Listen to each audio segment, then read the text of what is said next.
안녕하세요.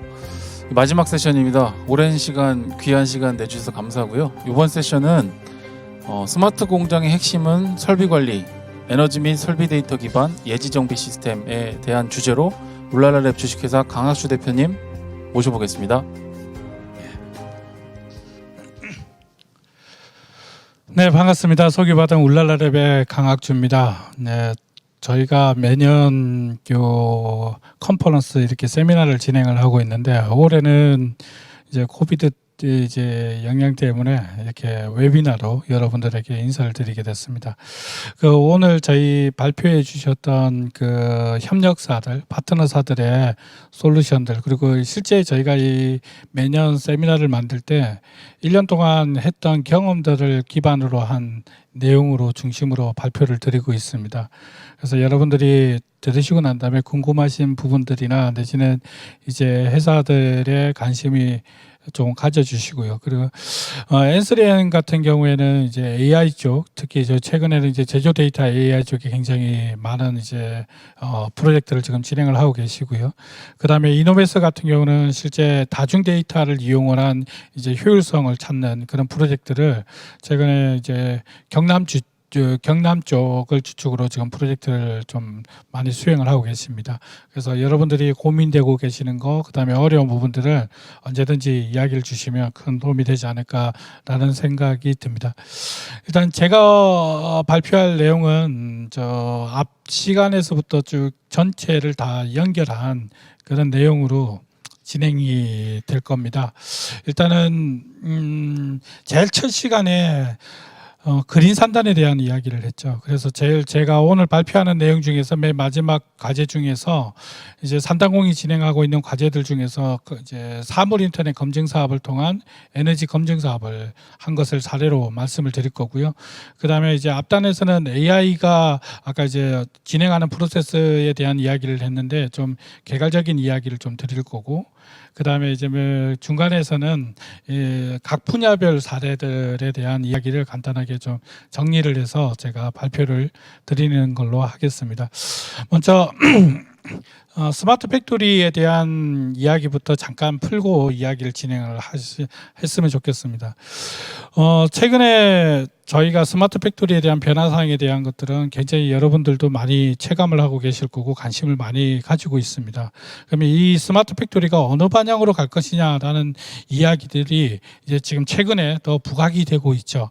이때까지 이때까지 스마트 팩토리를 OT와 IT의 융합으로 봤다라고 하면, 최근에 이제 저희가 정부에서 추진하고 있고 그다음에 각 기업들이 추진하고 있는 프로젝트는 기존에 가지고 계시는 솔루션, 제일 OT에서부터 제일 위에 있는 엔터프라이즈 솔루션까지의 연계성을 가지는 그런 구조로 이제 스마트 팩토리를 접근하는 그런 현상이 많이 있습니다. 그러면 앞으로 어떻게 갈 것이냐, 이게 이제 질문인데, 물론 이 주장은 저희 주장은 아닙니다. 그런데 전체적인 글로벌이나 이제 많은 분들이 스마트 팩토리가 아무래도 이렇게 가야 된다라고 하는 이야기로 제일 많이 이야기 나오는 것이 CPS 또는 우리 요즘에 많이 듣고 있는 디지털 트윈이라는 이야기를 많이 하게 되죠. 그러면 이 디지털 트윈으로 간다는 것이 엔드 모습이냐, 그리고 이 디지털 트윈이 엔드 모습이라고 한다라고 하면 과연 우리는 뭘 준비를 해야 되느냐라는 것도 한번 짚어볼 필요가 있습니다. CPS라는 것은 물리적인 공간과 사이버 공간을 똑같이 구성을 해서 실제 여기에서 나오는 데이터를 연계를 하고 이 데이터에서 나온 이제 어떤 형태의 정보들을 다시 물리 세계에 적용하는 그런 이제 사이버 공간과 현재 세계를 똑같은 쌍둥이처럼 똑같이 만드는 과정을 디지털 트윈이라고 이야기를 합니다. 이 디지털 트윈이 이루어지려 그러면 가장 중요한 포인트가 있습니다. 어떤 포인트가 있냐면 각 레이어마다 필요한 데이터의 공유와 그 데이터의 기반으로 이루어지는 의사결정을 해야 되는 포인트들, 결과적으로는 정보 포인트라고 하는데, 이 어떤 데이터를 모아서 정보를 만들어낸 걸 가지고 의사결정을 할 수 있는 중간중간의 과정들을 연결시켜주는 그런 시스템 또는 그런 반법론이 필요합니다. 그 반법론 개념으로 본다 그러면 이렇게 보면 되겠죠. 그동안의 스마트 팩토리라 그러면 물리 세계에 있던 각 엔티티들을 수직적 구조로서 네트워크로 연결을 해 나왔습니다. 그리고 그 수직적 구조에서 데이터를 한쪽으로 보내는 형태의 구조였다라고 한다 그러면 이제 디지털 트윈 CPS에서의 데이터라는 것은 이 수직적 구조에서 병렬적인 구조로 바꾸는 각 엔티티의 구조들을 병렬적으로 구조를 바꾸는 것이 1차고요. 이렇게 병렬적 데이터 구조를 만들어내는 것을 우리 스마트 팩토리 아키텍처 구조 이렇게 이야기를 하는데 이 구조에서만 이제 CPS를 완전하게 구현할 수 있는 것은 아닙니다. 여기서 조금 더 나간다 그러면 디지털 트윈 CPS가 데이터를 수집을 하고 그 데이터 수집된 데이터를 이제 IT나 어떤 솔루션에 또는 어떤 과정을 통해서 의미를 찾아냈다라고 봤을 때 이 의미를 다시 물리 세계에 연결해주는 그 과정도 필요합니다. 결과적으로는 엔티티를 연결하는 것만 필요한 것이 아니라 이 엔티티들이 서로 상호간의 데이터를 주고받을 수 있어야 되는 기본적인 룰과 그리고 요 각 엔티티들이 결정된 의사결정의 어떤 정보들이 또 다른 엔티티들에게 연계를 시켜줄 수 있는 그런 구조를 만들어야 된다라는 거죠. 자, 여기서 이제 AI라는 것이 굉장히 중요하게 사용이 되게 됩니다. 일단 AI라고 한다 그러면 우리가 흔히 이제 그 소프트웨어적인 알고리즘적인 관점에서 AI를 보시는 분들이 많이 있습니다. 근데 실제 제조 AI 융합이라는 것은 소프트웨어 알고리즘만 필요한 것이 아니라 그게 관련된 기반 기술 전체가 AI 기술이라고 볼 수가 있어요. 뭐 빅데이터 부분 쪽이라든지 그다음에 이제 네트워크, IoT, 클라우드 이런 기반들이 전체 AI 기술에 포함이 되게 되고 이 기술들을 제조 기업에 적용하는 그 과정이 AI 융합의 시작이다라고 보시면 이해가 좀 쉬울 것 같습니다. 그러면 이제 이걸 정리를 하면 이렇게 되는 겁니다. 공장에서 뭐 물리적인 그 엔티티들, 그러니까 이 객체들을 병렬적으로 연결되어 있다 그러면 이 병렬적 연결되어 있는 데이터를 모으기 위해서 IoT나 네트워크, 클라우드, 뭐 빅데이터 이런 구조가 되게 되고요. 이 구조에 모아진 데이터를 가지고 의사결정까지 이루어지게끔 하는 정보 구조를 만들어내는데 이 과정에서 사람들의 어떤 노동력이나 사람들의 지식이 굉장히 많이 필요한 거죠. 거기에 AI라는 딥러닝, 머신러닝이라는 기술이 포함이 돼서 이 과정을 좀 원활하게 또는 빠르게 내지는 효율적으로 만들어주는 것이 AI 융합의 기술이다. 이렇게 보시면 정리가 좀 쉬울 것 같습니다. 그러면 결론적으로는 이렇게 됩니다. AI라는 것은 각 제조 스마트 팩토리의 제조 엔티티들을 그러니까 각 요소들 뭐 요 요소는 물리적인 요소도 있을 수 있겠고 뭐 MES나 ERP 뭐 CPS 그런 솔루션적인 요소일 수도 있겠고요. 사람적인 요소일 수도 있습니다. 이 요소들의 AI를 적용을 해서 결과적으로는 물리 세계와 현 그 사이버 세계의 의사 결정을 원활하게 하게 해 줌으로써 장기적으로 CPS 또는 디지털 트윈으로 가기 위한 그런 구조를 만들어 가는 것, 이게 AI 융합, 제조 데이터 AI 융합이라고 보시면 좀 이해가 쉬울 것 같습니다. 그러면 이제 조금 더 접근을 해보자고요. 그러면 AI 융합을 통해서 뭘 할 거냐? 이제 결론은 아까 말씀드린 대로 의사결정을 하기 위한 반법 그리고 그걸 효율적으로 만들어내는 과정들 거기에서 이제 기술들이 적용이 된다라고 했는데 최종적으로는 AI를 적용하고자 하는 이유는 융합시키고자 하는 이유는 이제 의사결정 그리고 그 의사결정이라는 것을 효율적으로 생겨서 공장 프로세스에 효율화시키는 것을 AI 융합의 최종적인 목표라고 할 수가 있습니다. 자, 그러면 조금 더 정리를 해보자고요. 한 단계 조금 더 나가서 AI를 도입하는 과정, 프로세스가 어떻게 되느냐? 그러면 AI를 수행하는 프로세스에 대한 이야기를 할 필요가 있어요. 그럼 어떤 형식으로 이제 AI가 만들어지고 실제 공장에 적용이 되느냐? 라는 부분입니다. 제일 처음에는 문제 정의라는 것을 꼭 필요로 합니다. 그리고 그 문제 정의를 과정을 가지고 그 문제를 해결하기 위한 참조 데이터들 또는 현상에 현실화되어 있는 데이터들을 한쪽에 모으는 과정이 필요하고요. 이 데이터를 가지고 우리는 흔히 모델링, 알고리즘을 적용을 해서 이 데이터의 관계성 또는 어떤 이제 종속 변수들, 독립 변수들의 그런 이제 사용 지수들 이런 것들을 찾아내는 과정들을 모델링이라고 하고요. 이 모델링을 다시 검증 단계를 거치게 되고 이 검증된 데이터를 그 알고리즘을 가지고 소프트웨어화 시키는 거죠. 아까 머신러닝 서비스닝이라고 하는 부분이 이 부분이고요. 그리고 이렇게 만들어진 이제 프로그램들을 어플리케이션으로 완전히 적용을 시키고 그 다음에 이제 현장 프로세스에 적용을 시키는 거죠. 이 과정에 제일 처음에 시작이 되는 게 문제를 정의하는 과정이고 이게 데이터를 모으기 위한 과정에서 아까 우리가 최근까지 많이 들어왔던 각종 4차 산업 기술이라고 하는 IoT 기술, 빅데이터 기술, 클라우드 기술들이 여기에 들어가는 겁니다. 그리고 이렇게 수집된 데이터가 한 번에 모델을 만들어낼 수 있는 게 아니고요. 여러 번을 통해서 검증과 다시 데이터의 정교성을 만들기 위한 과정을 반복적으로 이루어지게 되는 거죠.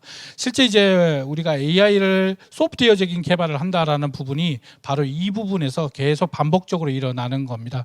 그러면 이 프로세스에서 공장에서 제일 먼저 알아야 될 세 가지 중요 포인트들이 있습니다. 첫 번째 포인트가 뭐냐 그러면 문제 정의입니다. 대부분 이제 공장들이 아니면 제조 기업들이 AI를 어떻게 판단하시냐면 우리 이제 컨설팅을 받거나 내지는 이제 저희 같은 회사들에 접촉을 하시거나 이야기를 하실 때 이렇게 물어봅니다.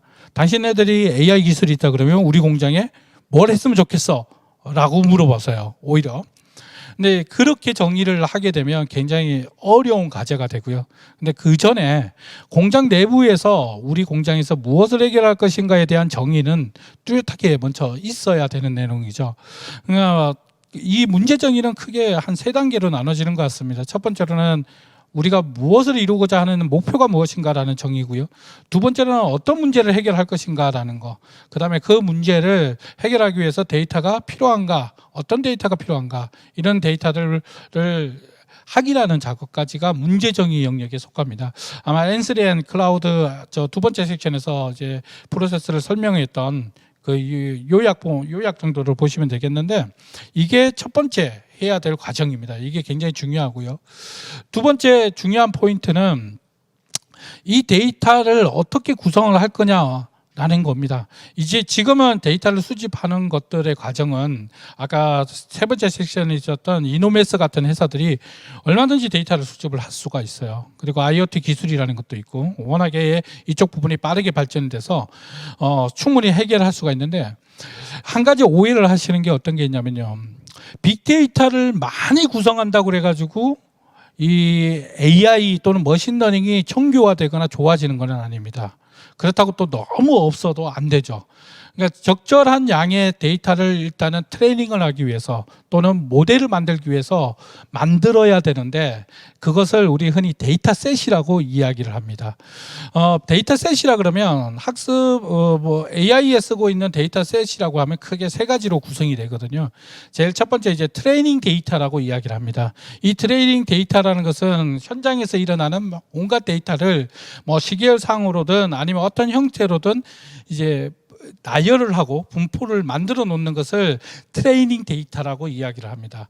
이렇게 해서 만들어 놓은 데이터를 가지고 이 점들 지금 이제 화면에서 보이는 게 만약에 빨간 점과 동그라미 점이 있다 그러면 동그란 점이 양품이고 빨간 점이 불량이다라고 예를 든다라고 했을 때 이 점들의 관계를 가장 잘 이해할 수 있게끔 해주는 선 하나를 그리는 거, 이걸 이제 우리는 함수를 만든다라고 이야기를 합니다. y는 fx라는 방정식에서 f를 찾아내는 방정식, 이게 모델링이라고 이야기를 하는 거죠. 요거 선 1차적으로 함수를 찾아내는 것을 트레이닝이라는 데이터를 가지고 진행을 하게 되죠. 그러면 이렇게 만들어지고 나면 이 함수가 정말 옳으냐 정확하냐라는 거에 대한 검증 작업이 필요합니다. 그래서 이 과정을 밸리데이션 데이터라고 하는 건데요. 이 밸리데이션 데이터는 트레이닝 데이터와 또 다른 셋으로 구성을 할 필요가 있어요. 그래서 이 밸리데이션 데이터를 가지고 처음에 구성을 했던 Y는 fx라는 것을 정교화시키는 거죠. 검증을 하고 문제점을 이제 찾아내는 과정이 밸리데이션 데이터라는 걸 갖고 하는 거고, 여기서 만들어졌던 최종 함수, 방정식, 이걸 이제 아까 말한 모델을 가지고 실제 현장에 또는 그 전에 최근에 나온 데이터를 가지고 테스팅을 하는 그런 과정을 거치는 겁니다. 여기서 제가 조금 더 빨리 좀 진행을 해야 될 것 같습니다. 여기서 이제 계속 반복적인 것이 밸리데이션 데이터와 트레이닝 데이터 과정이고요. 이것을 이제 모델링 과정, 개발 과정이라고 보시면 이해가 쉬울 것 같습니다.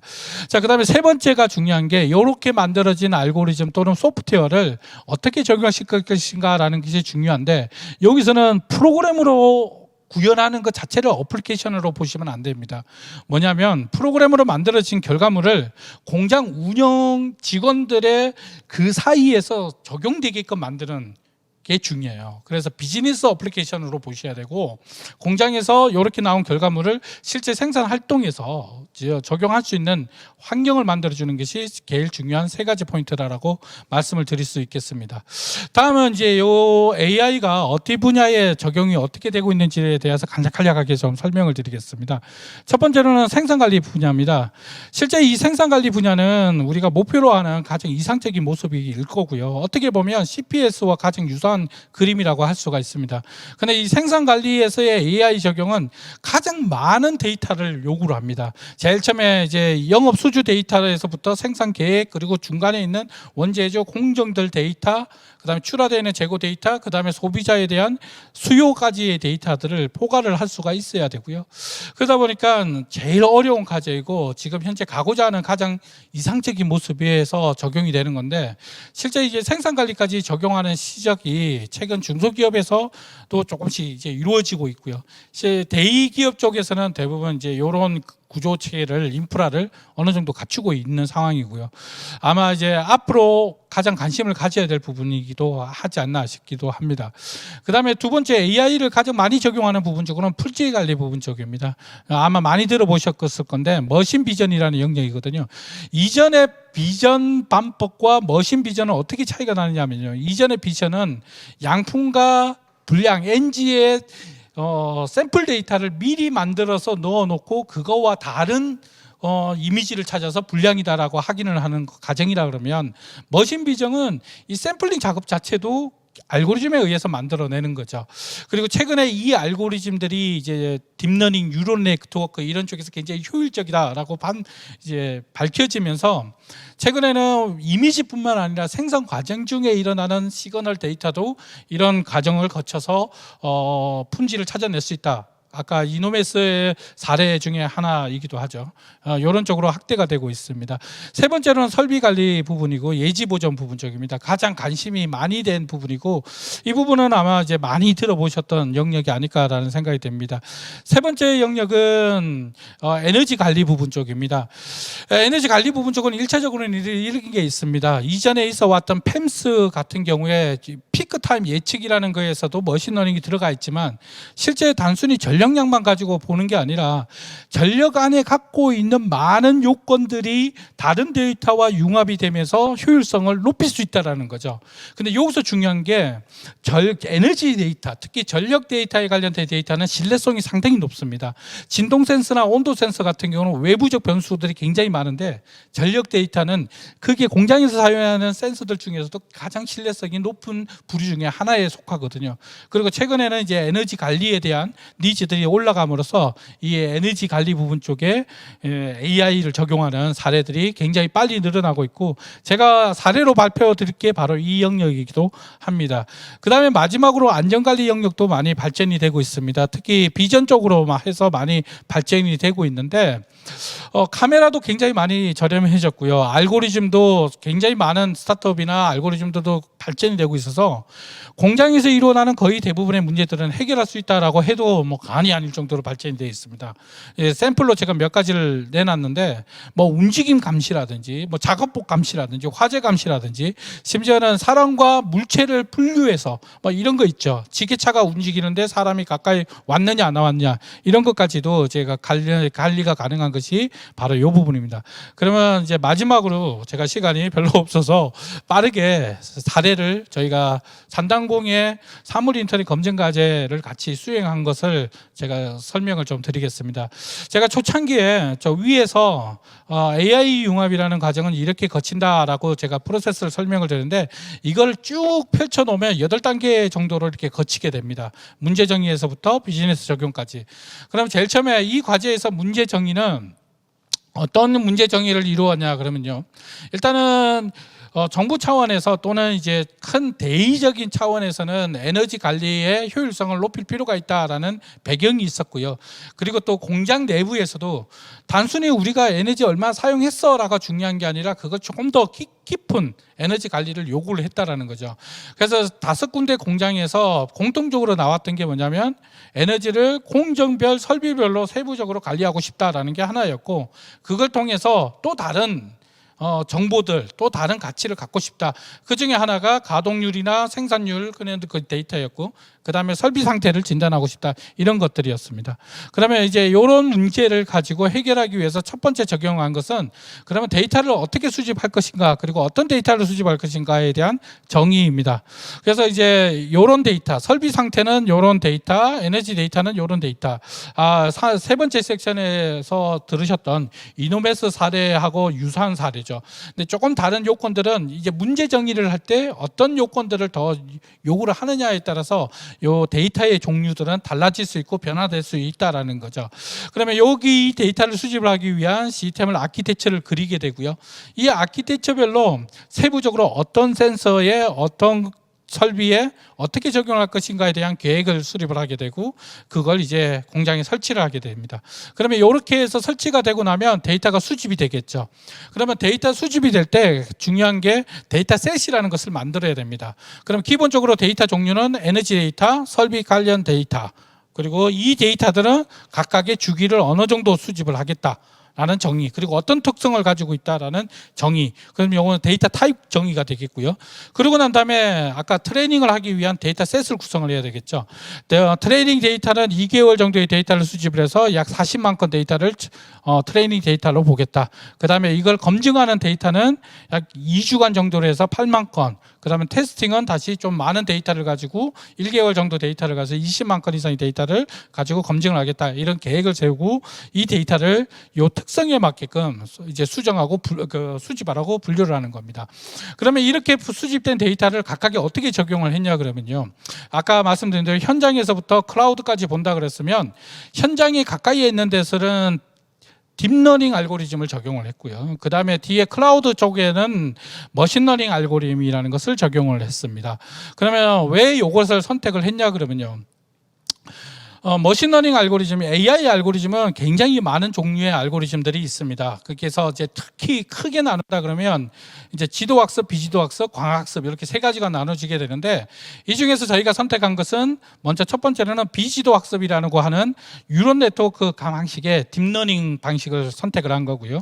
딥러닝의 특징은 아까 머신비전처럼 진단을 하거나 즉시적인 판단을 하는데 굉장히 효과적입니다. 그래서 거기에 사용한 알고리즘을 MLP라는 거와 그 다음에 DB스캔이라는 거, 그 다음에 CNN이라는 이런 알고리즘을 적용을 했고요.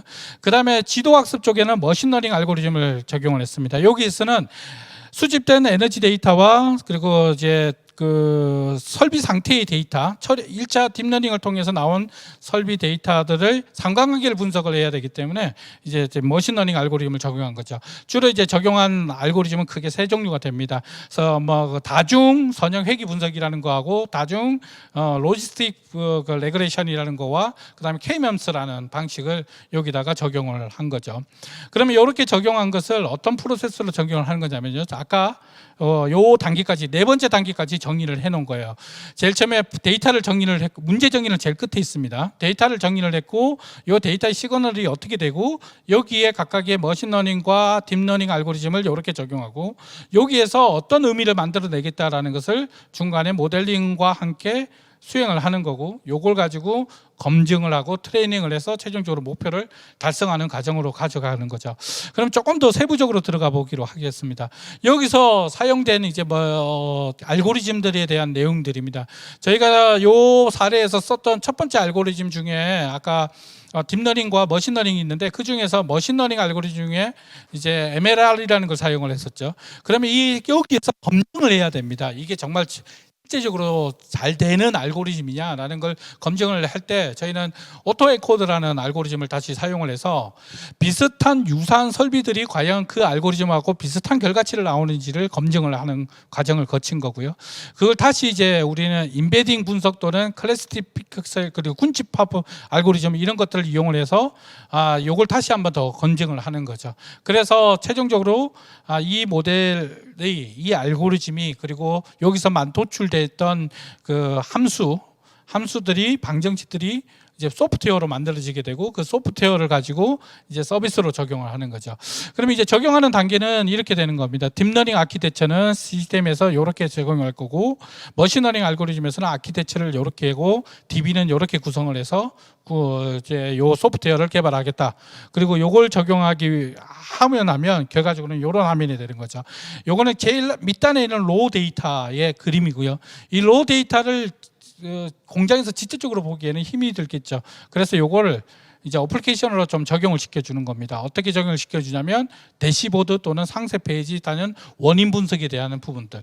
그러면 이 전체 시스템의 서비스가 다 AI, 머신러닝이 적용이 되는 게 아니라 주요 요건들이 적용이 되는 거죠. 지금 첫 번째 화면에 보신다면 대시보드에서 이 기계가 지금 공장날 확률이 몇 프로 정도 되고 에너지가 지금 사용될 율이 얼마큼 된다라는 것을 보여주는 화면이고요. 그걸 클릭해서 들어가면 상세적으로 원인들을 확인할 수 있는 구조들, 이 구조들이 이제 AI가 적용되는 구조다라고 보시면 되겠습니다.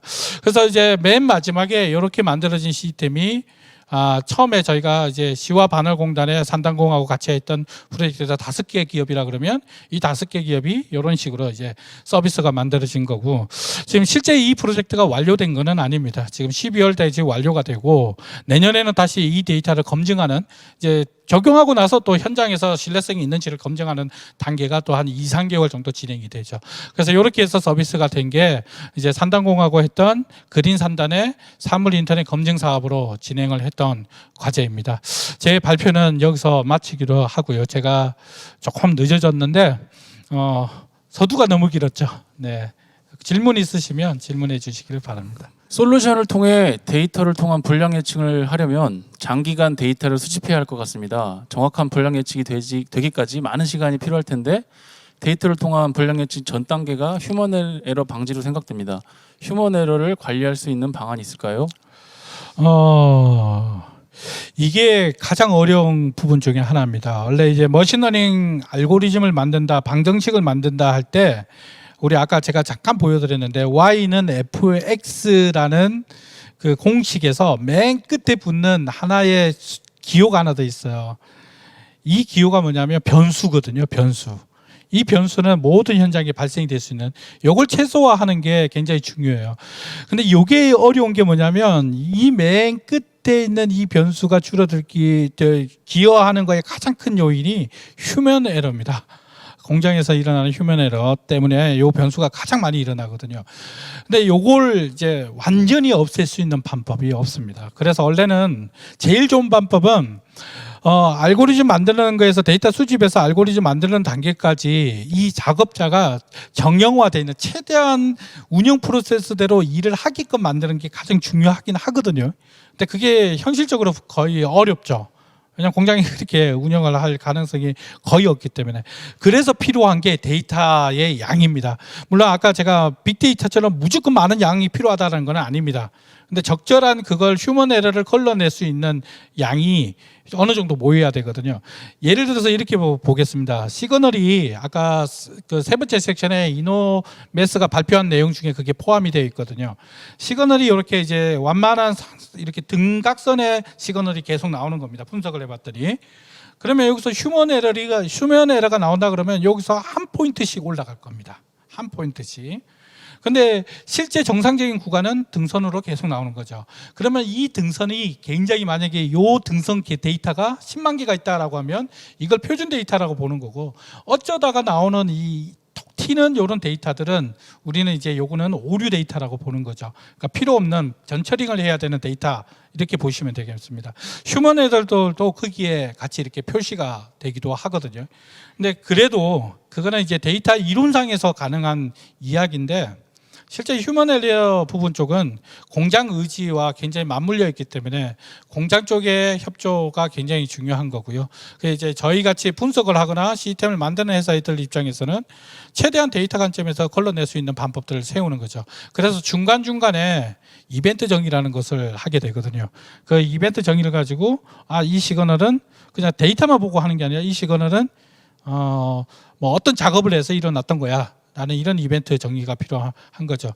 실제 이제 저희가 현장에서 데이터 수집하면 가장 어려움을 많이 차지하고 일이 많이 들어가고 사람이 많이 들어가는 투입되는 게 바로 그 부분입니다. 그 부분이 이제 이런 휴먼 에러 같은 이 변수를 제거하기 위한 과정이거든요.